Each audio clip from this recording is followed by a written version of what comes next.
یعنی جب بھی کوئی کام کریں تو یہ چیز ضرور ذہن میں رکھیں، چاہے وہ دنیا کا کام ہو چاہے وہ دین کا کام ہو، کہ وہ خالصتاً اللہ کی رضا کے لیے ہو، اور دوسرا یہ کہ سنت کے طریقے کے مطابق ہو۔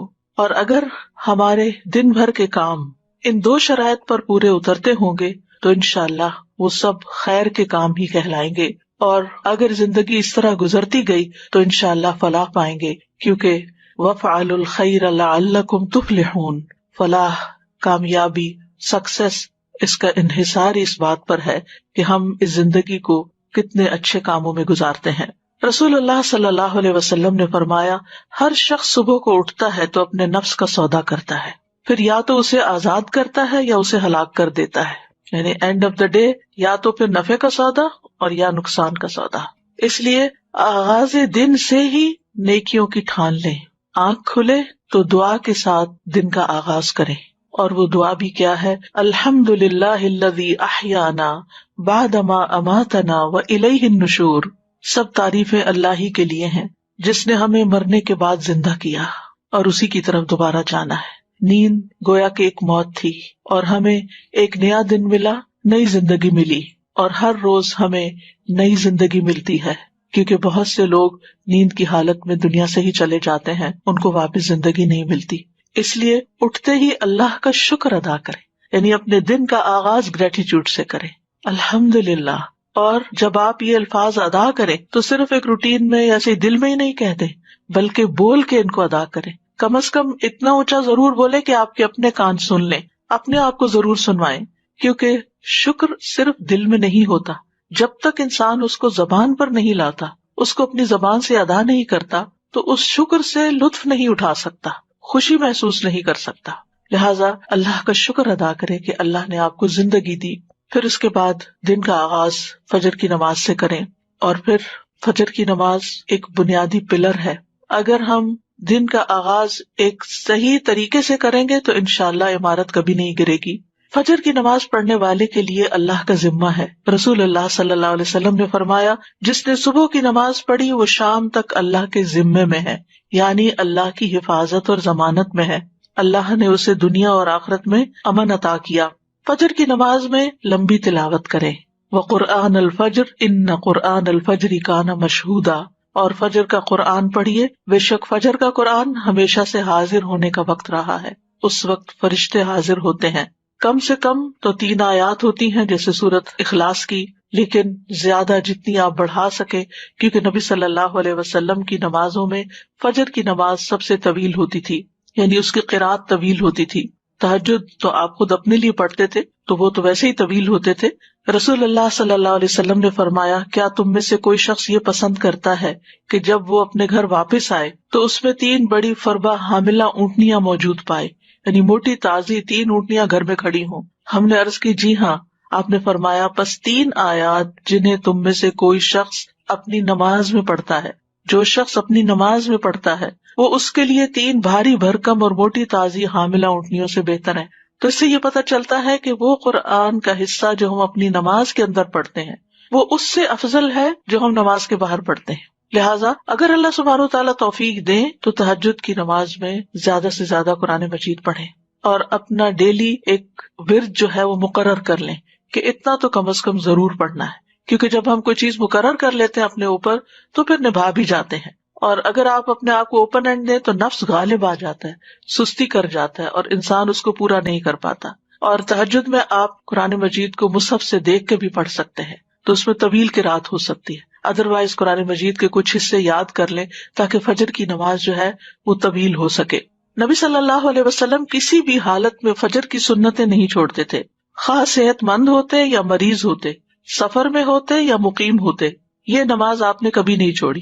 اس لیے ان سنتوں کا اہتمام کرنا ضروری ہے۔ اگر کسی وجہ سے نماز فرض میں تاخیر ہو رہی ہو، آنکھ دیر سے کھلی، تو آپ دوبارہ سورج نکلنے کے بعد پہلے ان سنتوں کی قضا پڑھیں۔ فجر کی سنتیں دنیا و ما فیہا سے بہتر ہیں۔ آپ صلی اللہ علیہ وسلم نے فرمایا، صحیح مسلم کی روایت ہے، فجر سے پہلے کی 2 رکعتیں دنیا اور جو کچھ اس میں ہے اس سے بہتر ہے۔ آپ سوچئے کہ اگر صرف فجر کی 2 سنتوں کی یہ قدر و قیمت ہے، ان کا یہ مقام ہے کہ دنیا اور جو کچھ دنیا میں ہے سب سے بہتر ہے، تو پھر فرض نماز کا کیا عالم ہوگا اور باقی نمازوں کی کیا قدر و قیمت ہوگی. اس لیے کبھی بھی سستی کے مارے یا سفر یا تھکاوٹ یا بیماری میں بھی ان سنتوں کو نہ چھوڑیں.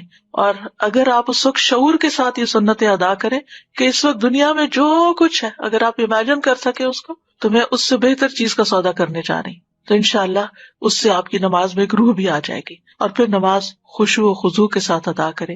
بعض اوقات ہمیں کچھ اور کام بھی ہوتے ہیں یا لوگ ہمارے انتظار میں ہوتے ہیں، لیکن یاد رکھیے کہ جو آپ کا انتظار کر رہا ہے اس کی حیثیت نماز سے بہت کم ہے. کیونکہ بعض اوقات ہم لوگوں کی خاطر اپنی نماز بہت مختصر کر دیتے، الا یہ کہ آپ کے بچے چھوٹے ہوں اور وہ رو رہے ہوں یا کوئی شدید مجبوری میں کھڑا ہو تو اور بات ہے. ورنہ اگر محض کوئی ملاقات کے لیے آیا ہے یا کسی اور مقصد کے لیے تو اس کو انتظار کرنا چاہیے کہ آپ اپنے رب کے حضور توجہ سے نماز ادا کر کے اس کے لیے فارغ ہوں. ایک سجدہ جو اطمینان اور خشوع کے ساتھ ادا کیا جاتا ہے وہ زمین کے تمام سونے کے خزانوں سے بھی بہتر ہے. اس لیے محبت کے ساتھ، شوق کے ساتھ سجدہ ادا کریں، کیونکہ جب بھی کوئی سجدہ کرتا ہے تو اللہ سبحانہ وتعالی اس سجدے کے سبب اس کا ایک درجہ بڑھا دیتے ہیں اور اس کے ذریعے ایک خطا مٹا دیتے ہیں. تو ایک صحابی نے یہ سوال کیا تھا آپ سے کہ اللہ کے رسول، مجھے آپ ایسے عمل کی خبر دیں جس کے کرنے سے اللہ مجھے جنت میں داخل کر دے، یا یہ کہ اللہ کے نزدیک سب سے پسندیدہ عمل کے بارے میں خبر دیں. تو آپ خاموش رہے. پھر انہوں نے پوچھا، پھر خاموش رہے. جب تیسری بار پوچھا تو آپ نے فرمایا کہ تم پر اللہ کے لیے سجدوں کی کثرت لازم ہے، یعنی سجدوں کے ذریعے تم سب سے زیادہ تیزی کے ساتھ اللہ کا قرب حاصل کر سکتے، کیونکہ سجدے میں انسان سب سے زیادہ اللہ کے قریب ہوتا ہے. تو زمین پہ صرف ٹھونگے نہ ماری جائے بلکہ بہت توجہ کے ساتھ، بہت جم کے سجدہ کیا جائے.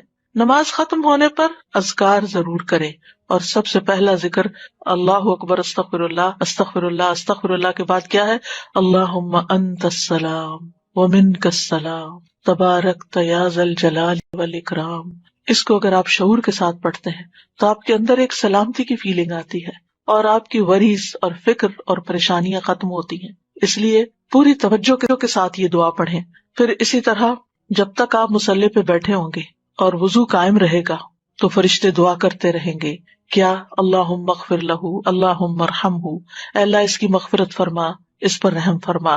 پھر اسی طرح نماز کے بعد 33 بار سبحان اللہ، 33 بار الحمدللہ اور 33 مرتبہ اللہ اکبر، اور 100 کا عدد پورا کرنے کے لیے لا الہ الا اللہ وحدہ لا شریک لہ لہ الملک و لہ الحمد وہو علی کل شیء قدیر پڑھ لیں. تو اس کے بارے میں فضیلت یہ ہے کہ اس شخص کے سارے گناہ معاف کر دیے جائیں گے، اگرچہ وہ سمندر کی جھاگ برابر ہی کیوں نہ ہو. اور اگر 33 بار پڑھنے کا وقت نہیں تو 10 بار ان تسبیحات کو پڑھ لیں، لیکن تسبیحات پڑھے بغیر نہ اٹھیں، اور تسبیحات ہاتھ پہ پڑھیں. مثلا 10 بار پڑھنے کے لیے ہر انگلی پر 2 دفعہ سبحان اللہ پڑھ لیں.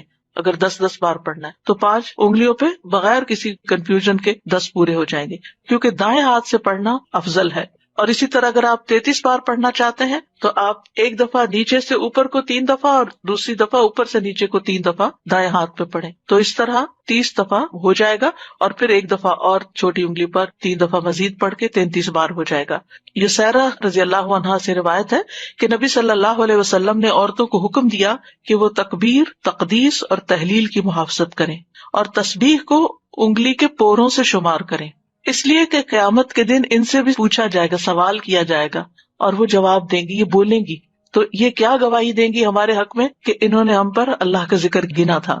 فجر کی نماز کے فوراً بعد سورج نکلنے سے پہلے صبح کے اذکار پوری توجہ کے ساتھ کریں. اللہ تعالیٰ فرماتے یا ایھا الذین آمنوا اذکروا اللہ ذکرا کثیرا وسبحوہ بکرۃ واصیلا، اے ایمان والو اللہ کو بکثرت یاد کیا کرو اور صبح و شام اس کی تسبیح کیا کرو. اور جو شخص صبح و شام 100 دفعہ سبحان اللہ و بحمدہ پڑھتا ہے تو قیامت کے دن کوئی شخص اس سے زیادہ افضل عمل نہیں لا سکتا سوائے اس کے جس نے اس کے برابر پڑھا ہو یا اس سے زیادہ پڑھا ہو.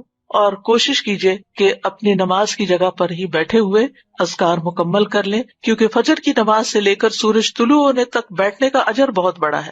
رسول اللہ صلی اللہ علیہ وسلم نے فرمایا، جو شخص صبح کی نماز جماعت کے ساتھ ادا کرے، پھر بیٹھا اللہ کا ذکر کرتا رہے یہاں تک کہ سورج نکل آئے، پھر 2 رکعتیں پڑھے، اس کے لیے 1 حج اور 1 عمرے کا ثواب ہے. حضرت انس فرماتے ہیں کہ پھر رسول اللہ صلی اللہ علیہ وسلم نے فرمایا، تامتن تامتن تامتن، مکمل مکمل مکمل ثواب ہے، یعنی حج اور عمرے کا.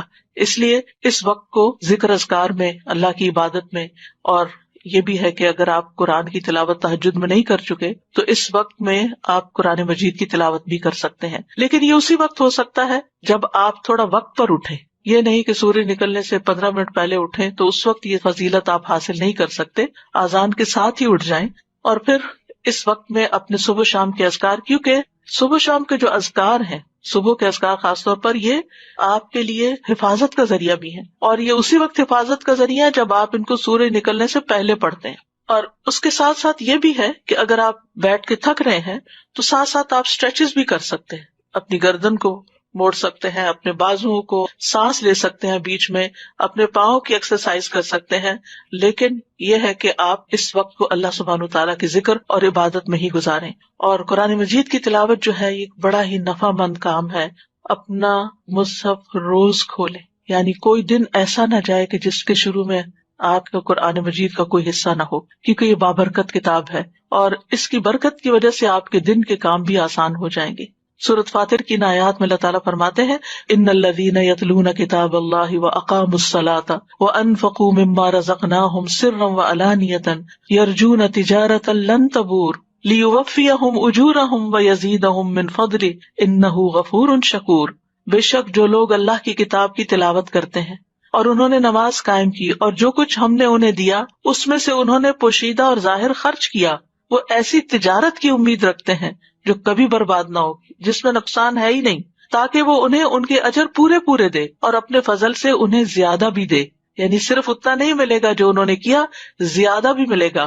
بلا شبہ وہ بے حد بخشنے والا نہایت قدردان ہے. اور پھر قرآن مجید کی تلاوت دن بھر آپ کو غموں سے آزاد رکھے گی، کیونکہ جب دل میں غم بیٹھ جاتے ہیں تو یہ اس بات کی طرف اشارہ ہوتا ہے کہ آپ کے دل کو مزید قرآن کی غذا کی ضرورت ہے. اور قرآن مجید کو ہمیشہ اپنے قریب رکھا کریں، یعنی آپ کے ہاتھ کی ریچ میں ہو، آپ کے بیڈ سائڈ ٹیبل پر ہو یا ڈرار میں ہو یا ساتھ ہی کوئی شیلف ہو اس میں ہو، یعنی سراہنے کے پاس ہو. کیونکہ جب بھی آپ کو وقت ملے یا تھوڑی دیر کے لیے بھی آپ ریلیکس ہو تو آپ کچھ نہ کچھ کھول کے پھر پڑھ سکتے ہیں. اور اب تو الحمدللہ موبائلز کے اندر بھی قرآن مجید موجود ہے، ایون لیٹ کے بھی اگر آپ اس کو دیکھنا چاہیں تو دیکھ سکتے ہیں. اور یہ اس اعتبار سے بھی سراہنے کی بات میں کر رہی ہوں کیونکہ جب انسان کو دفن کر دیا جاتا ہے قبر میں تو فرشتہ اس کے سر کی طرف سے عذاب دینے کے لیے آتا ہے، تو تلاوت قرآن اس کو دور کر دیتی ہے. اور جب فرشتہ سامنے سے آتا ہے تو صدقہ اس کو دھکیل دیتا ہے، اور جب پاؤں کی طرف سے آتا ہے تو مساجد کی طرف چل کے جانا اس کو دور کر دیتا ہے. تو کتنا ضروری ہے کہ ہم ان نیک اعمال کو روزانہ کی بیس پہ کرتے رہیں تاکہ مرنے کے بعد جب ہم اپنی قبر میں ہوں تو پرسکون ہوں. اور اگر آپ کو اللہ تعالیٰ توفیق دیتا ہے، اور خصوصاً وہ خواتین جو بزرگ ہیں، جن کے بچے چھوٹے نہیں یا جو جاب نہیں کرتی، جو اپنے گھر پہ ہوتے ہیں یا ریٹائر ہو چکے ہیں، تو ان کے لیے یہ نیکیاں کمانے کا بہت ہی اچھا وقت اور موقع ہے کہ وہ سورج نکلنے تک انتظار کریں، عبادت کریں، اور پھر اس کے بعد جب اشراق کا وقت ہو تو اشراق پڑھیں. اور اس کے بارے میں یہ حدیث قدسی ہے، رسول اللہ صلی اللہ علیہ وسلم نے فرمایا تمہارا رب فرماتا ہے اے ابن آدم، کیا تم اس بات سے عاجز آ گئے ہو کہ تم دن کے ابتدائی حصے میں 4 رکعتیں پڑھو؟ میں ان کے بدلے میں تمہارے دن کے آخر تک تمہیں کفایت کروں گا، یعنی تمہارے سارے کام بنا دوں گا. پھر اس کے بعد پہلی چیز یہ کہ ناشتہ کریں. ناشتہ کریں، اگرچہ آپ کا دل نہ بھی چاہے، لیکن کچھ دن اگر آپ زبردستی کچھ کریں گے تو پھر عادت بھی ہو جائے گی، کیونکہ روحانی ترقی ہو نہیں سکتی جب تک انسان کی صحت درست نہ ہو، جسمانی طور پر مضبوط نہ ہو. اگر آپ کو گھر سے فوراً نکلنا ہوتا ہے اور آپ کا زیادہ وقت عبادت میں گزر گیا ہے تو آپ اپنے ساتھ کھجور بھی رکھ سکتے ہیں. یعنی اگر آپ کو شدید مصروفیت ہے اور وقت کم ہے تو کھجور کا ناشتہ کر سکتے ہیں. نبی صلی اللہ علیہ وسلم کی سنت بھی ہے، آپ نے فرمایا بالائی علاقے کی اجوا کھجور کا نہار منہ استعمال کرنا ہر قسم کے جادو اور زہر سے شفا ہے. پھر دودھ بہترین غذا ہے، اور ان چیزوں کو بھی عبادت سمجھ کے کریں. رسول اللہ صلی اللہ علیہ وسلم کے پاس دودھ لایا گیا تو آپ نے اسے پیا. پھر رسول اللہ صلی اللہ علیہ وسلم نے فرمایا بے شک دودھ کے علاوہ کوئی چیز ایسی نہیں جو کھانے اور پینے دونوں سے کفایت کر دے. یعنی اگر آپ کچھ کھا نہیں پی سکے اور 1 کپ دودھ پی لیتے ہیں تو آپ کا کھانا اور پینا دونوں ہو گئے. ابن عباس کہتے ہیں کہ رسول اللہ صلی اللہ علیہ وسلم نے فرمایا جس کو اللہ کھانا کھلائے اسے چاہیے کہ وہ یوں کہے اللہم بارک لنا فیہ وارزقنا خیرا منہ، اے اللہ تو ہمارے لیے اس میں برکت عطا کر اور ہمیں اس سے بہتر رزق عطا کر. تو آپ دیکھیے ہر روز اگر یہی انسان پڑھے تو کتنی بھلائی ہوگی. اور جسے اللہ دودھ پلائے تو یوں کہے اللہم بارک لنا فیہ وزدنا منہ، یہ نہیں کہا خیرا منہ، کیونکہ دودھ سے بہتر کوئی چیز نہیں. اے اللہ تو ہمارے لیے اس میں برکت عطا فرما اور ہمیں اس سے زیادہ دے، یعنی مزید دودھ عطا فرما. اور پھر یہ کہ آپ اپنے دن کے کام کاج شروع کریں اور صبح صبح یہ نیت کریں اور اپنے منہ سے دہرایا بھی کریں کہ حیاتی کلھا للہ، میری ساری زندگی اللہ کے لیے، میرا سارے دن کے کام اللہ ہی کی خاطر ہے. قل ان صلاتی و نسکی و محیای و مماتی للہ رب العالمین، کہہ دیجئے بے شک میری نماز، میری قربانی، میری زندگی، میری موت اللہ کے لیے ہے جو جہانوں کا رب ہے. تو جب آپ نیت کر لیں گے ایک دفعہ کہ میرے آج دن کے سارے کام اللہ کی خاطر، تو پورا دن ہی آپ کا انشاءاللہ عبادت میں گزرے گا. پھر یہ ہے کہ ہر روز اپنے لیے علم نافع میں اضافہ کریں. رب زدنی علما یہ اپنی دعاؤں میں شامل کر لیں. رسول اللہ صلی اللہ علیہ وسلم نے فرمایا جو شخص صبح کے وقت اس لیے مسجد کی طرف نکلا کہ بھلائی سیکھے یا سکھائے تو اس کے لیے پورا حج ادا کرنے والے کی مثل اجر ہے. یعنی ہر روز اگر انسان اپنے گھر سے نکلتا ہے علم حاصل کرنے کے لیے تو حج کے برابر اس کو ثواب ملتا ہے. اور علم سیکھنے اور سکھانے کے لیے وقت مقرر کریں. اگر آپ نے کوئی کلاس جوائن کی ہوئی ہے یا اگر آپ آن لائن کلاس لے رہے ہیں تو وہ سب سے بہتر ہے. یعنی چاہے آپ کتنے ہی کورسز کر چکے ہوں، کہیں نہ کہیں اپنے آپ کو باندھ کے رکھیں، کیونکہ اگر آپ نے کہیں کمٹمنٹ نہیں کی تو پھر آپ صرف سوچتے ہی رہ جائیں گے. لیکن جب آپ اپنے آپ کو کسی خاص وقت کا پابند کرتے ہیں، کسی خاص کورس کا پابند کرتے ہیں، تو اس سے فائدہ یہ ہوتا ہے کہ پھر آپ پابندی کے ساتھ، روٹین کے ساتھ وہ کام کرتے چلے جاتے ہیں. لیکن اس کے ساتھ ہی اپنے لیے سیلف اسٹڈی کا بھی کوئی نہ کوئی وقت مقرر کریں. مثلاً کھانا پکاتے ہوئے کچھ سنیں یا کچھ ساتھ ساتھ پڑھ بھی سکتے ہیں، کتاب وہاں بھی لے جا سکتے ہیں. گھر کے کام کاج کرنے کے دوران بھی آپ اپنے علم کا سفر جاری رکھ سکتے ہیں، لیکن اس کے لیے آپ کو مقرر کرنا ہوگا. مثال کے طور پر میں نے اپنے ناشتہ بنانے کے وقت کو مقرر کیا ہوا ہے قرآن مجید سننے کے لیے، کیونکہ سن کر میرے دل پہ بہت اثر ہوتا ہے اور دہرائی بھی ہوتی چلی جاتی ہے. یعنی تلاوت اپنی جگہ ہے لیکن سننا. تو آپ بھی اپنے کسی ایک وقت میں جس میں آپ کے ہاتھ مشغول ہیں، آپ خود پڑھ نہیں سکتے، تو آپ اس وقت لسننگ کریں. موبائل پہ آپ خاص ایپ لوڈ کر لیں جس میں صرف آپ کی لسننگ ہی ہوتی رہے، یعنی وہاں سے اس کو ہٹائیں نہیں، اور اس طرح پورا قرآن مجید جو ہے سن سن کر بھی مکمل کریں. یہ بھی علم بڑھانے کا ایک طریقہ ہے. اور خاموشی سے اگر انسان قرآن مجید سنتا ہے تو اللہ تعالیٰ کی رحمت بھی نازل ہوتی ہے. اور وقت مقرر کرنے کے بارے میں اس لیے بھی کہوں گی کہ ایک خاتون نبی صلی اللہ علیہ وسلم کی خدمت میں حاضر ہوئی، کہنے لگی اللہ کے رسول آپ کی تمام باتیں مردوں نے سیکھ لی، ہمارے لیے بھی آپ اپنی طرف سے کوئی دن مخصوص کریں جس میں ہم آپ کے پاس آئیں اور آپ ہمیں وہ تعلیمات دیں جو اللہ نے آپ کو سکھائی ہیں. تو آپ نے فرمایا کہ فلاں دن فلاں جگہ جمع ہو جاؤ، یعنی جگہ بھی بتا دی اور دن بھی بتا دیا.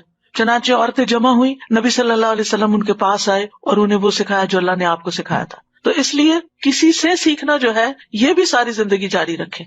انسان کسی بھی مقام پر پہنچ جائے تو اس کو سیکھنے کا سفر ختم نہیں کرنا چاہیے. امام احمد بن حنبل کے بارے میں آتا ہے کہ بہت بوڑھے بھی ہو چکے تھے، چلنا بھی ان کے لیے مشکل ہو گیا تھا، لیکن جب سنتے کہ شہر میں کوئی عالم آیا ہے تو اپنی قلم دوات اٹھاتے اور چل پڑتے. تو ان سے کسی نے پوچھا کہ کب تک آخر آپ یہ علم کی مجالس میں جائیں گے؟ کہا موت تک، یعنی جب تک میری زندگی ہے میں مزید سیکھتا رہوں گا. بعض باتیں انسان نے سیکھی بھی ہوتی ہیں لیکن بھول جاتا ہے، ان کو دوبارہ تازہ کرنے کی ضرورت ہوتی ہے، اور اس سے ایمان بھی بڑھتا ہے. اپنے دلوں کو ایمان سے سجائیں.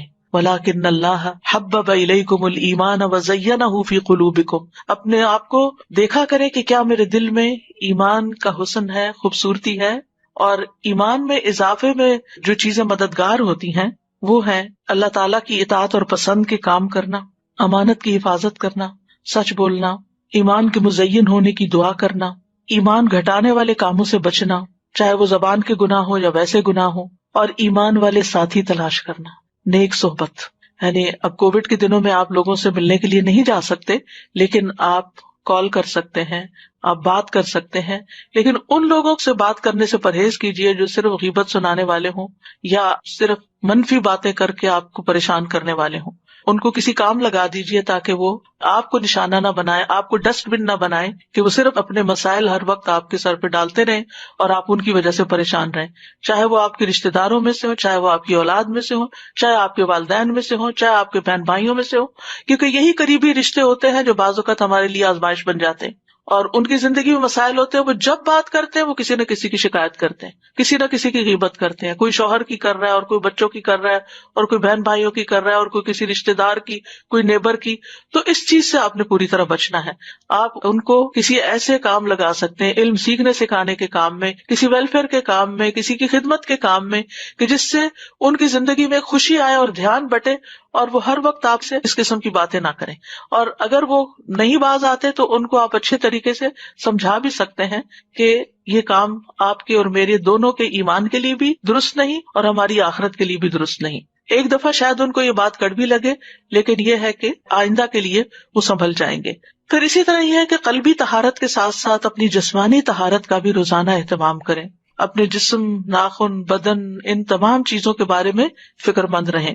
ابو ہریرہ کہتے ہیں 5 چیزیں فطری ہیں: ختنہ کرنا، زیر ناف بال صاف کرنا، بغل کے بال اکھاڑنا، ناخن تراشنا، مونچھیں کتروانا. اور خواتین اپنے اعتبار سے جو بھی صفائی کے طور طریقے ہیں جو انہوں نے اختیار کرنے ہیں ان کا بھی دن مقرر کر لیں.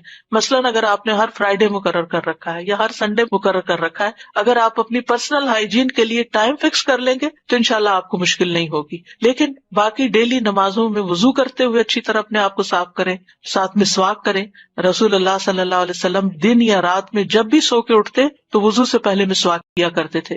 آپ فرماتے ہیں اگر مجھے یہ ڈر نہ ہوتا کہ میں مومنوں پر مشقت ڈال دوں گا تو میں انہیں ہر نماز کے وقت مسواک کا حکم دیتا. تو آپ اپنے وضو کی جگہ پر مسواک رکھ دیجئے. اگر مسواک کرنا آپ کو مشکل لگتا ہے ہر وقت تو ایک دفعہ دن میں کم از کم پراپر مسواک کریں، اور باقی اوقات میں ٹوتھ برش کے ساتھ بھی آپ اپنے دانتوں کو ہلکا پھلکا پھیر کے یہ کام کر سکتے ہیں. حضرت سمرہ سے مرفوعاً روایت ہے، رسول اللہ صلی اللہ علیہ وسلم نے فرمایا اپنے منہ کو مسواک کے ساتھ پاک رکھو کیونکہ یہ قرآن کا راستہ ہے. تو اپنے منہ کی صفائی اور اپنی زبان کی صفائی اور اپنے گلے کی صفائی، ان چیزوں کا بھی خاص خیال رکھیں. اور پھر وضو کے بعد دعا پڑھنا نہ بھولیں. اپنے ڈیلی کے کاموں میں اگر آپ کو یاد نہیں رہتا تو کہیں لکھ کے لگا لیں. رسول اللہ صلی اللہ علیہ وسلم نے فرمایا جو وضو کرے اور اچھی طرح وضو کرے پھر یوں کہے اشہد ان لا الہ الا اللہ وحدہ لا شریک لہ واشہد ان محمدا عبدہ ورسولہ اللہم اجعلنی من التوابین واجعلنی من المتطہرین، اس کے لیے جنت کے 8 دروازے کھول دیے جائیں گے، وہ ان میں سے جس میں سے چاہے داخل ہو جائے. سبحان اللہ، کتنی مختصر سی دعا ہے لیکن کتنا بڑا اجر ہے، اس لیے اس کو نہ بھولیں. پھر اسی طرح یہ ہے کہ وضو کے بعد اگر آپ آذان سن رہے ہیں تو آذان کا جواب دینا نہ بھولیں. رسول اللہ صلی اللہ علیہ وسلم نے فرمایا جو شخص آذان سن کر یہ کہے یعنی اللہم رب ھذہ الدعوۃ التامہ والصلاۃ القائمہ آت محمدا الوسیلۃ والفضیلہ وابعثہ مقاما محمودا الذی وعدتہ، تو قیامت کے دن نبی صلی اللہ علیہ وسلم کی اس کے لیے شفاعت جائز ہو جائے گی، لازم ہو جائے گی. حلت لہ شفاعتی یوم القیامہ، یعنی جو آذان کے بعد کی دعا پڑھے گا نبی صلی اللہ علیہ وسلم کی شفاعت پائے گا. اور اسی طرح وہ دعا کی قبولیت کا وقت ہوتا ہے، اس وقت کے لیے دعا سوچ رکھے کہ میں نے کیا دعا مانگنی. ایک نماز سے دوسری نماز کے بیچ میں جو چیز آپ کو بودر کرے، پریشان کرے، نیکسٹ آذان سے پہلے سوچ رکھے کہ میں نے آذان کے بعد بھی یہ دعا خاص مانگنی، لیکن اس کے بیچ میں بھی آپ مانگ سکتے ہیں، کوئی منع نہیں ہے. پھر اسی طرح یہ ہے کہ اپنی جسمانی صحت کا خیال رکھنے کے لیے صرف کھانا پینا ہی کافی نہیں ہے بلکہ ورزش بھی ضروری ہے. رسول اللہ صلی اللہ علیہ وسلم نے فرمایا طاقتور مومن اللہ کے نزدیک کمزور مومن سے بہتر اور پسندیدہ ہے. ہر بھلائی میں ایسی چیز کی حرص کرو جو تمہارے لیے نفع مند ہو، اور اللہ سے مدد طلب کرتے رہو اور عاجز مت بنو. لہٰذا اسٹرانگ بننے کے لیے، طاقتور بننے کے لیے روزانہ کی ورزش، ایکسرسائز، یہ سب کچھ بہت ضروری ہے. آپ بریدنگ ایکسرسائز کریں، آپ اسٹریچز کریں، آپ واک کریں، اور اس میں 7 اذکار شامل کر لیں. یعنی اس ٹائم پر انسان اپنے اذکار مقرر کر لیں، جیسے تسبیحات ہیں، درود شریف ہے، استغفار ہے. واک کرتے وقت یہ سب پڑھنا بہت آسان بھی ہوتا ہے اور واک بھی بورنگ نہیں ہوتی، وہ آسان ہو جاتی ہے. اور پھر اگر ایک وقت میں آپ کو زیادہ ٹائم نہیں ملتا واک کرنے کا، 2 منٹ کر لیجئے، 5 منٹ کر لیجئے، ایک تسبیح کی دیر میں کر لیجئے. دن میں کئی دفعہ 5-5 منٹ بھی اگر آپ کریں گے تو انشاءاللہ اس سے آپ کا جسم مضبوط رہے گا. اور پھر یہ کہ جسمانی مضبوطی کے ساتھ ساتھ اپنی جذباتی صحت کا بھی ضرور خیال رکھیں. اور جذباتی صحت کے لیے ضروری ہے کہ اللہ پر توکل ہو، اللہ سے محبت ہو، اللہ سبحانہ وتعالیٰ کے ساتھ ایک تعلق ہو، دل ہی دل میں اللہ کو پکارے، اس کو یاد کریں اور اس سے محبت پر خوش ہو جائیں. یعنی محبت جو ہے وہ انسان کو خوشی بخشتی ہے. تو جس شخص کی زندگی میں رب کی محبت آ جائے اس سے زیادہ خوش قسمت کوئی نہیں. اور اسی کو اپنا وکیل سمجھیں، اسی پر بھروسہ کریں، اسی سے دعائیں مانگیں، اسی سے لو لگائیں، اسی سے اپنے سارے شکوے شکایتیں کریں، اسی کو اپنے ساری مشکلات بتائیں اور اسی سے حل مانگیں. رب المشرق والمغرب لا الہ الا ہو فاتخذہ وکیلا. یہ سورۃ المزمل کی آیت ہے. شروع میں نبی صلی اللہ علیہ وسلم نے جب تبلیغ کا کام شروع کیا تو کیسی مشکلات پیش آئیں، لیکن آپ کو کیا بتایا گیا کہ اللہ رب العزت ہی کو اپنا وکیل بنائیں، اسی کو کارساز سمجھیں. اور اگر کہیں خوف خطرہ محسوس ہو تو اپنے آپ کو اپنے رب کی پناہ میں دیں. سورۃ غافر میں آتا ہے وقال موسیٰ انی عذت بربی وربکم من کل متکبر لا یؤمن بیوم الحساب. موسیٰ علیہ السلام کو جب فرعونیوں کا خوف ہوا تو انہوں نے کہا بے شک میں نے اپنے رب اور تمہارے رب کی پناہ لے لی، ہر اس متکبر سے جو یوم حساب پر ایمان نہیں رکھتا. تو آپ کو کسی انسان کی طرف سے کوئی خوف محسوس ہو، کہیں پریشانی محسوس ہو تو فوراً اس آیت کو پڑھ کر بلند آواز میں اپنے آپ کو تسلی دے. حقیقت یہ ہے کہ قرآن مجید کے ساتھ اگر آپ کا تعلق مضبوط ہو تو آپ کو روزانہ کے مسائل کا حل اس میں ملتا ہی چلا جائے گا. اور حالات جس طرح کے بھی ہوں اللہ کی رحمت سے پر امید رہیں. اور اللہ کی رحمت کس کے قریب ہوتی ہے؟ محسنین کے. ان رحمت اللہ قریب من المحسنین. چاہے آپ طوفانوں کی زد میں ہو پھر بھی اللہ کی طرف رجوع کرے. موسیٰ علیہ السلام کی قوم پریشان ہو گئی، آگے سمندر تھا اور پیچھے فرعون تھا، تو موسیٰ علیہ السلام نے کہا قال کلا ان معی ربی سیہدینی. ہرگز نہیں، پریشانی کی بات ہی نہیں، بے شک میرے ساتھ میرا رب ہے، وہ ضرور مجھے راستہ بتائے گا. اسی طرح کام کاج کے دوران غور و فکر جاری رکھیں، ذکر جاری رکھیں، اللہ سے دل میں باتیں کرتے رہیں، دعائیں کرتے رہیں. اگر ممکن ہو تو دن میں قیلولہ ضرور کریں. دوپہر میں کچھ دیر آرام کرنے کو قیلولہ کہتے ہیں، لیکن اس سے مراد گہری نیند سونا نہیں ہے بلکہ ہلکی سی نیند لینا ہے. اگر 10 سے 15 منٹ تک کے لیے بھی آنکھیں بند کر کے خاموش لیٹ جائیں اور ہلکی سی نیند لے لیں تو اس سے آپ انرجیٹک ہو جاتے ہیں. رسول اللہ صلی اللہ علیہ وسلم نے فرمایا قیلولہ کرو، شیطان قیلولہ نہیں کرتے. حضرت انس کہتے ہیں کہ ام سلیم نبی صلی اللہ علیہ وسلم کے لیے چمڑے کا فرش بچھا دیتی تھی اور آپ صلی اللہ علیہ وسلم ان کے ہاں اسی پر قیلولہ کرتے تھے. عربی کا مشہور مقولہ ہے تغدى تمدى ولو لقمتين تعشى تمشى ولو قدمين. دوپہر کا کھانا کھاؤ تو لیٹ جاؤ اگرچہ 2 لقمے ہی کھاؤ، رات کا کھانا کھاؤ تو چہل قدمی کرو اگر 2 قدم ہی چلو.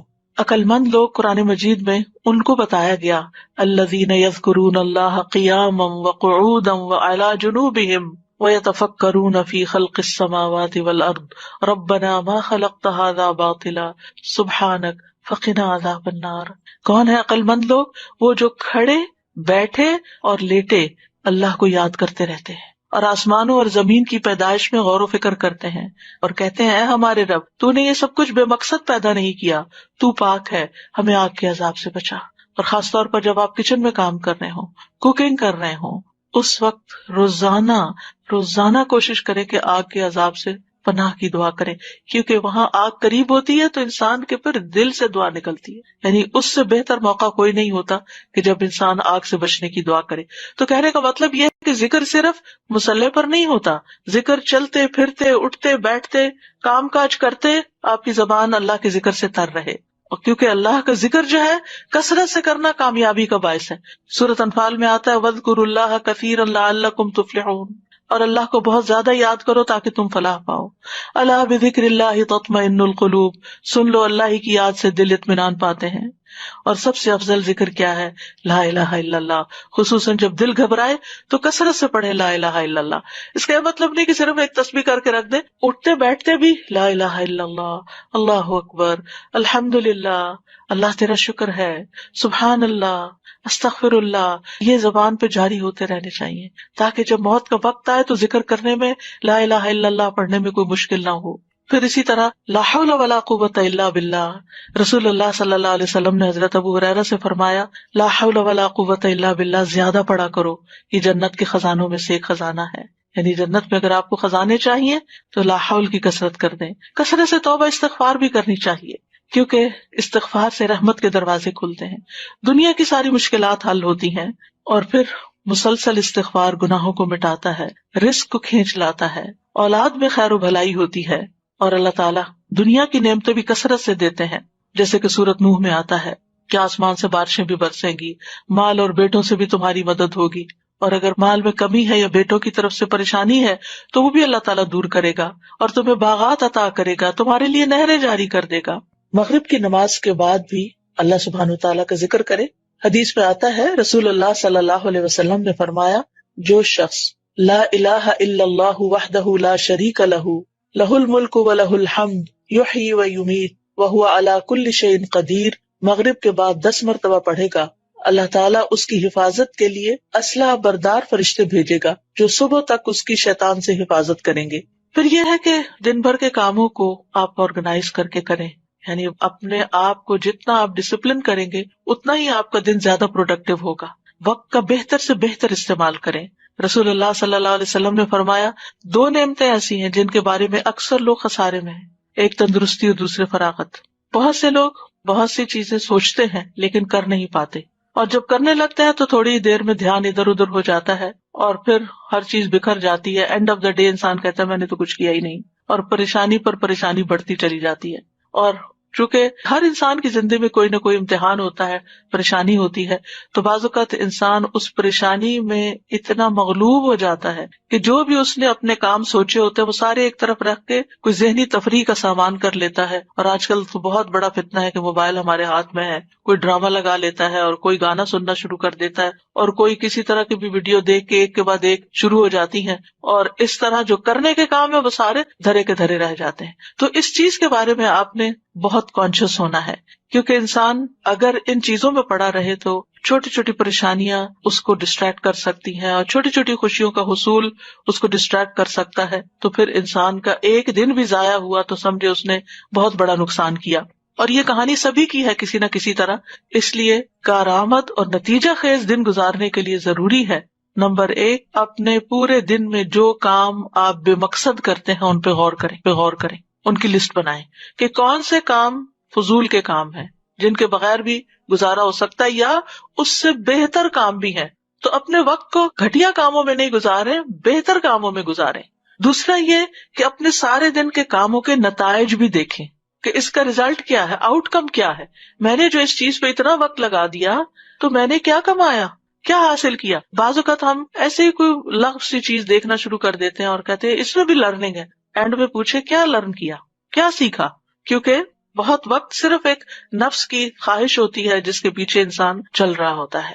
نمبر 3، اپنے مقصد پر نظر رکھیں کہ میرا کسی بھی کام کے کرنے کے پیچھے مقصد کیا ہے، یہ کام میں کیوں کر رہا ہوں۔ کوئی بھی مصروفیت آپ نے جو اختیار کی ہے یا شروع کی ہے، اور اس مقصد کے راستے میں جو چیز رکاوٹ ہے اس رکاوٹ کو پہلے دور کریں۔